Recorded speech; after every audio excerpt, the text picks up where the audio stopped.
Сәлеметсіңдер ме, құрметті оқушылар?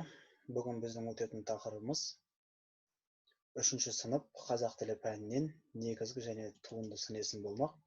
Біз бұл тақырыпты өту барысында не үйренеміз?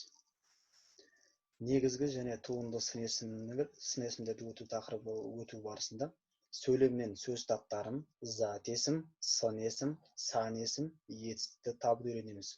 Тоқталып кететініміз сын есім болмақ.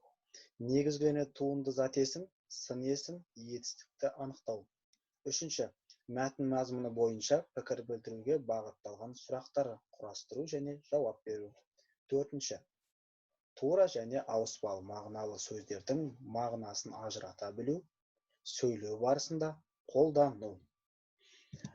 Тақырыпты бастамас бұрын сын есімге тоқталып өтсек, сын есім деп отырғанымыз не еді? Сын есімдер деп отырғанымыз заттың сапасын білдіретін сөздер: жақсы, әдепті, жаман. Заттың түр-түсін білдіретін сөздер: ақ қар, қызыл гүл. Және де заттың дәмін, иісін білдіретін сөздер: мысалы, ащы, дәмді, тәтті. Және де заттың көлемін, аумағын, салмағын білдіретін сөздер: мысал ретінде үлкен, кең сөздері. Сын есімді еске түсірсек, сын есімнің бүгінгі өтіп жатқан тақырыбымызға байланысты сын есім негізгі және туынды болып екіге бөлінетіні жайлы.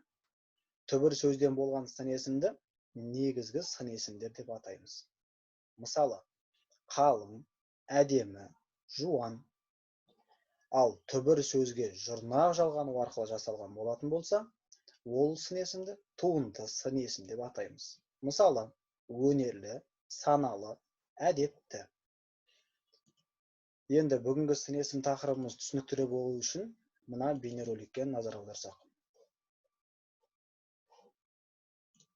Бұл бейнеролик арқылы біз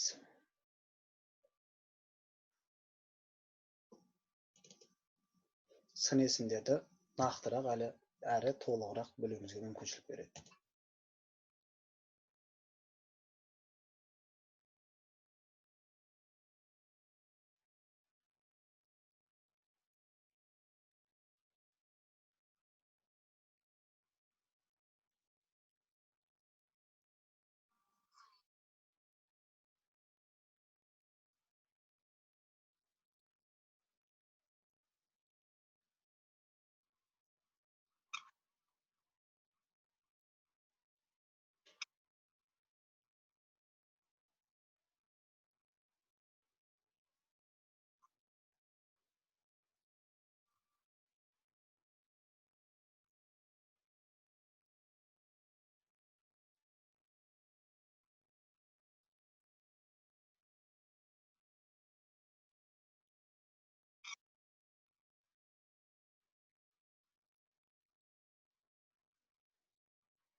Олар бұл бейнероликті көріп болсақ, бүгінгі тақырыбымызды түсінгенімізге байланысты, кімнің қалай түсінгеніне байланысты тапсырмалар орындап, бірге тапсырмаларды қалай орындау керек екен, осы білгенімізді тапсырма орындау барысында тексеріп көрсек. Міне қарап көріңдерші. Алма қандай? Алма тәтті. Бала қандай? Бала ақылды. Және де үй қандай? Үй үлкен. Доп қандай? Доп жасыл. Келесі тапсырмаға назар аударсақ, келесі тапсырмада суретке қарап, сұрақтарға жауап бер. Керекті сөздерді пайдалан. Бізге бұл тапсырманы орындау барысында керек болатын сөздер: көңілді, ашық, жабысқақ, жасыл, сары және де нәзік сөзі. Сұрақтарға назар аударайық. Күн қандай? Мына суреттен күнді табайықшы. Күн қандай? Күн әрине сары. Аспан қандай? Мына аспанға назар аударайықшы суреттегі. Аспан ашық. Жапырақтар қандай? Жапырақтарға назар аударайықшы. Жапырақтар жасыл. Құстар қандай? Құстар көңілді. Міне суретке назар аударып, сұрақтарға жауап бердік.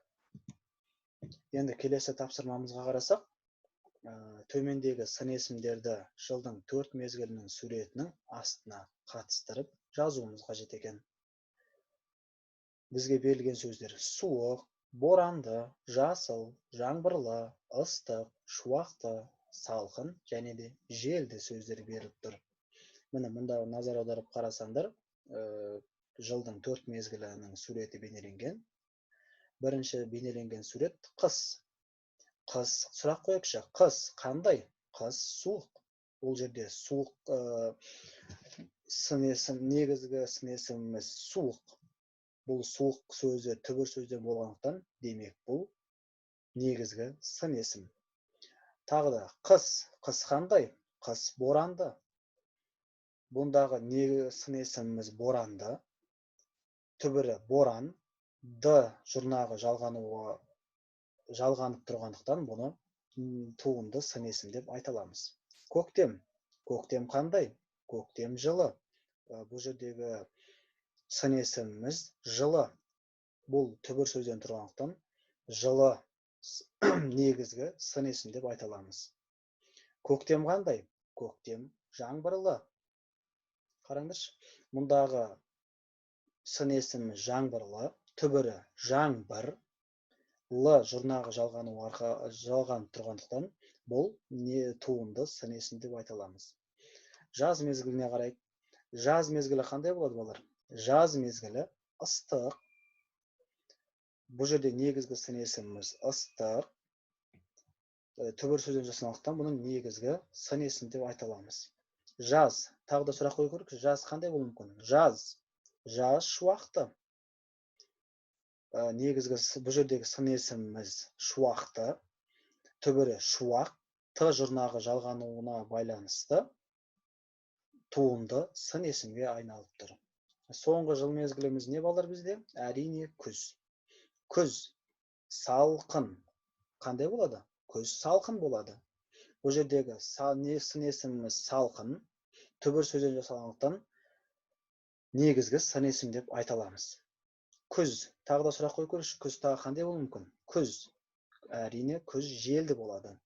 Бұл жердегі сын есіміміз желді. Түбірі жел. Д жұрнағы жалғанған себебінен туынды сын есімге айналып тұр.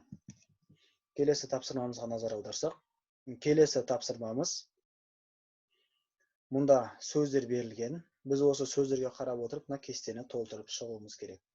Бірінші, не қарбыз сөзі. Қарбыздың түсі қандай? Түсі жасыл. Көлемі, қарбыздың көлемі қандай? Қарбыздың көлемі дөңгелек. Қарбыздың дәмі қандай? Дәмі тәтті. Қарбыздың иісі қандай? Қарбыздың иісі жағымды. Ал қарбыздың сапасы қандай? Ал қарбыздың сапасын жоғары сапалы деп бағалай аламыз.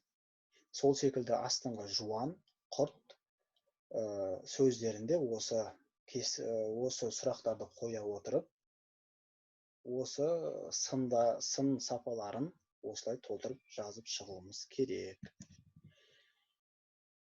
Балалар, бүгінгі сын есім тақырыбы сын есімнің негізгі және туынды болып екіге бөлінетіні жайында тақырыбымызды тәмамдадық.